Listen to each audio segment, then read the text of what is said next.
A stunt by an activist group led by environmentalist Greta Thunberg has backfired. The activists had steered a yacht loaded with aid toward Gaza despite warnings from Israel not to do so. Knowing they'd be detained, Ms Thunberg pre-recorded a video which was immediately posted online.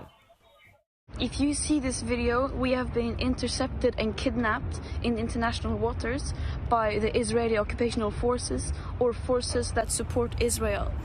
I urge all my friends, family and comrades to put pressure on the Swedish government to release me and the others as soon as possible. The activists were calmly greeted by the IDF, who gave them food, the yacht taken to Israel, the aid distributed through humanitarian channels. All of the activists are safe, but will be shown footage of the October 7 terror attacks before they will be released. Joining us live now is former IDF spokesperson Jonathan Conricus. Jonathan, let's start off with your thoughts on all of those events that unfolded. Yes, good morning. You know, this selfie boat of a motley crew of misfits and uninformed people, I don't think that they have contributed anything to anything positive in Gaza.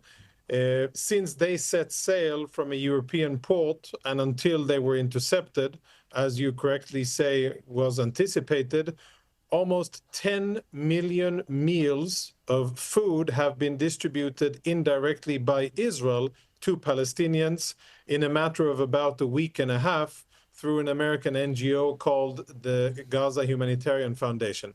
That is real aid being provided directly to the people who need it in Gaza, who, yes, indeed, are suffering under Hamas's oppression and under the horrible consequences of war. And Israel is providing aid. And this is nothing more than a publicity stunt. I'm very happy that it ended peacefully without anybody being wounded, not Israeli soldiers and not one of these provocative people.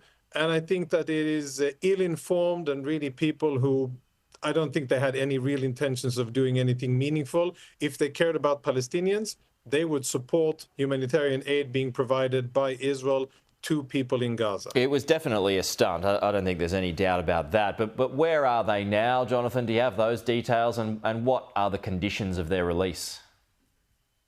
Yeah, you know, it's for an Israeli, you know, to hear Greta say that she's been kidnapped, in Israeli ears, that sounds very, very bad and tone deaf, because we still have 55 Israelis that were really kidnapped or abducted by Hamas on October the 7th, and Hamas is still holding on to many of the bodies and live Israelis. So I think it was an extremely poor choice of words.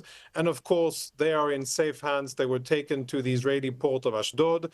They were given food, and there are already arrangements being made to send them via airplanes, commercial airplanes, back to the countries where they come from, basically their nationalities. We have a few Europeans on the boat and South Americans, and they will be sent back.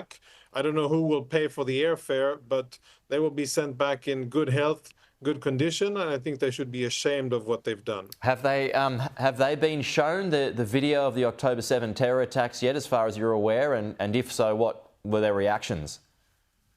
So I don't have official confirmation that they have indeed been shown. I know that that is the directive given by the defense minister, and I know that is what's going to what Israel intends to happen. Of course, you know, they will have the ability to choose what they do, and I don't think anybody's going to force them to see anything.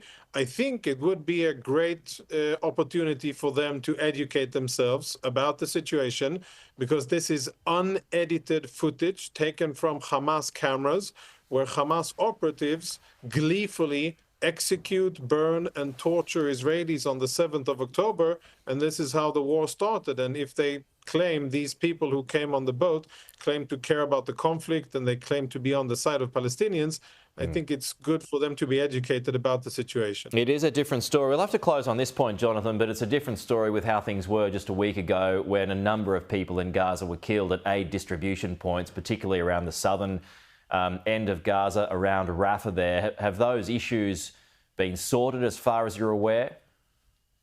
Yes, and the amount of casualties and events has gone down dramatically.